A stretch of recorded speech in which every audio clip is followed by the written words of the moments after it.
নমস্কার বন্ধুরা, বিদিশাস blogs and bytes চ্যানেলে আপনাদের সকলকে স্বাগত। তাহলে চলুন দেখে নেওয়া যাক আজকের রেসিপি। আজকে আপনাদের সাথে একদম ফেলে দেওয়া একটা উপকরণ দিয়ে একটা রেসিপি শেয়ার করব। আজকে বানাবো লাউয়ের খোসা ভাজা। আমি যখন লাউ রান্না করি তখন লাউয়ের খোসাটা ফেলে দিই না, সেই লাউয়ের খোসা দিয়েই আজকে বানাবো লাউয়ের খোসা ভাজা। এই লাউয়ের খোসা ভাজা গরম ভাত দিয়ে ডালের সাথে অথবা রুটির সাথে খেতে লাগে দুর্দান্ত। এই লাউয়ের খোসা ভাজা আপনারা অনেকেই বাড়িতে বানিয়ে থাকেন, আবার অনেকে জানেন না। আমি কি করে বানাই সেটাই আজকে আপনাদেরকে দেখাবো। তাহলে চলুন রান্নাটা শুরু করি। এখানে দেখুন একটা গোটা লাউয়ের খোসা আমি ছাড়িয়ে ভালো করে ধুয়ে রেখে দিয়েছি। এইবার এই খোসাগুলোকে আমি আলু ভাজার মতো করে সরু সরু পিস করে কেটে নেব।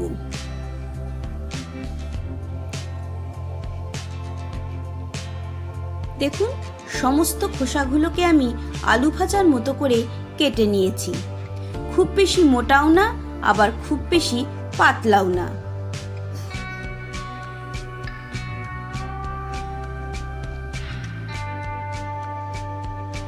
এখানে আমি 3টে মিডিয়াম সাইজের আলুকেও ঝিরিঝিরি করে কেটে নিয়েছি। আপনারা চাইলে আলু ছাড়াও রান্না করতে পারেন, তবে আলু দিলে লাউয়ের খোসা ভাজার স্বাদটাই আরও বেড়ে যায়। কড়াই বসিয়ে দিয়েছি। কড়াইতে দিয়ে দিলাম 3 চামচ মতো সর্ষের তেল। তেলটা বেশ ভালো করে গরম করে নেব।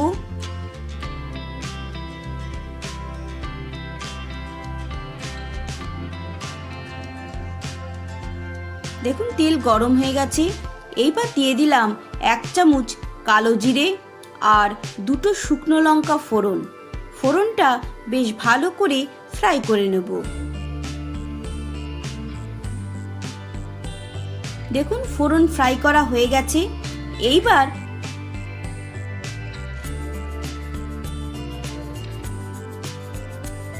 লাউয়ের খোসাগুলো আমি অ্যাড করে দিলাম।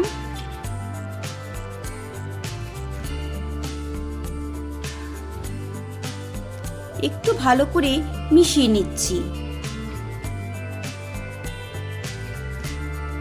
এইবার ঢাকা দিয়ে আমি 5 মিনিট রেখে দেব, যাতে লাউয়ের খোসাগুলো নরম হয়ে যায়।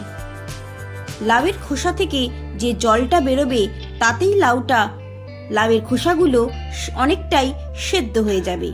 দেখুন 5 মিনিট পর ফিরে এসেছি। লাউয়ের খোসা প্রায় 60% মতো নরম হয়ে গেছে। এইবার আমি ঢাকা না দিয়েই পুরো রান্নাটা করব।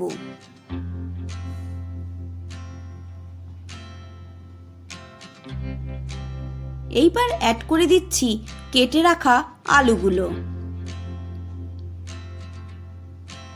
আলু আর লাউয়ের খোসা খুব ভালো করে মিশিয়ে নেব।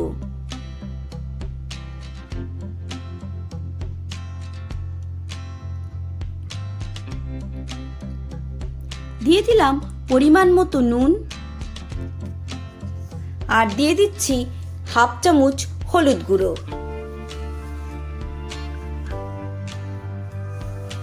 এইবার ভালো করে মিশিয়ে নিচ্ছি। এইবার গ্যাসের ফ্লেমটা মিডিয়াম টু হাইতে রেখে আমি লাউয়ের খোসা আর আলুটা ফ্রাই করে নেব। গ্যাসের ফ্লেমটা এই সময় লোতে রাখলে লাউয়ের খোসা থেকে যে জল বেরোবে তাতে ভাজাটা ক্রাঞ্চি হবে না। এইভাবে মিডিয়াম টু হাই ফ্লেমে আমাদের পুরো রান্নাটা করে নিতে হবে। এইভাবে নাড়াতে নাড়াতেই আস্তে আস্তে লাউয়ের খোসা আর আলুটা ফ্রাই হয়ে যাবে। দেখুন লাউয়ের খোসা আর আলু অনেকটাই ফ্রাই হয়ে এসছে। আপনারা যদি এখানে পেঁয়াজ খান তাহলে পেঁয়াজ কুচিও অ্যাড করতে পারেন। এইবার অ্যাড করে দিলাম 2 চামচ পোস্ত। অবশ্যই বন্ধুরা পোস্তটা লাউয়ের খোসা ভাজায় অ্যাড করবেন। লাউয়ের খোসা ভাজায় এই পোস্ত সুন্দর একটা ফ্লেভার আর স্বাদ নিয়ে আসে।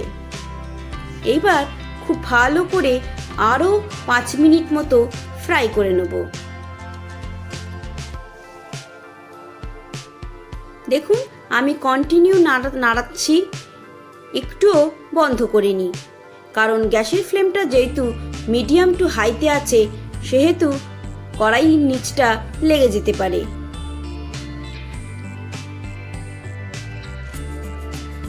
এইবার অ্যাড করে দিলাম কিছুটা চিলি ফ্লেক্স। এটা একদমই অপশনাল, আপনারা না চাইলে দেবেন না, তবে একটু ঝাল ঝাল এই লাউয়ের খোসা ভাজা বেশ ভালো লাগে। ভালো করে একটু মিশিয়ে নিলাম।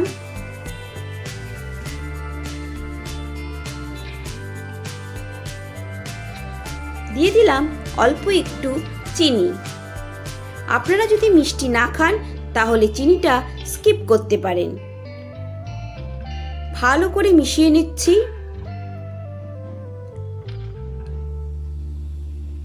অবশ্যই বন্ধুরা বাড়িতে একবার লাউয়ের খোসা ভাজা ট্রাই করবেন, দেখবেন খেতে দুর্দান্ত লাগে। গরম ভাত দিয়ে আপনারা ঘি বাটারের সাথে খেলেও আপনাদের দুর্দান্ত লাগবে, আবার ডাল দিয়েও খেতে খুব ভালো লাগে। তাছাড়া আপনারা রুটি দিয়েও এই লাউয়ের খোসা ভাজা খেতে পারবেন। দেখুন একদম মুচমুচে লাউয়ের খোসা ভাজা আমাদের একদম রেডি হয়ে গেছে। অবশ্যই বন্ধুরা বাড়িতে ট্রাই করবেন, দেখবেন মুখের স্বাদ একদম পাল্টে গেছে। সবসময় একঘেয়েমি আলু ভাজা খেতে ভালো লাগে না, এইভাবে আলু দিয়ে লাউয়ের খোসা একবার বাড়িতে ট্রাই করবেন, দেখবেন এর স্বাদ ভুলতে পারছেন না। তাহলে বন্ধুরা রেসিপিটা আপনাদের কেমন লাগলো অবশ্যই আমাকে কমেন্ট করে জানাবেন। ভালো লেগে থাকলে একটা লাইক করবেন, বন্ধু ফ্যামিলি মেম্বারদের সাথে শেয়ার করবেন। আবারও আপনাদের সাথে দেখা হবে নতুন রান্নার কোনো রেসিপি নিয়ে। সবাই ভালো থাকবেন, সুস্থ থাকবেন। দেখুন দেখেই মনে হচ্ছে গরম ভাত দিয়ে ডালের সাথে খেতে বসে যাই। ধন্যবাদ।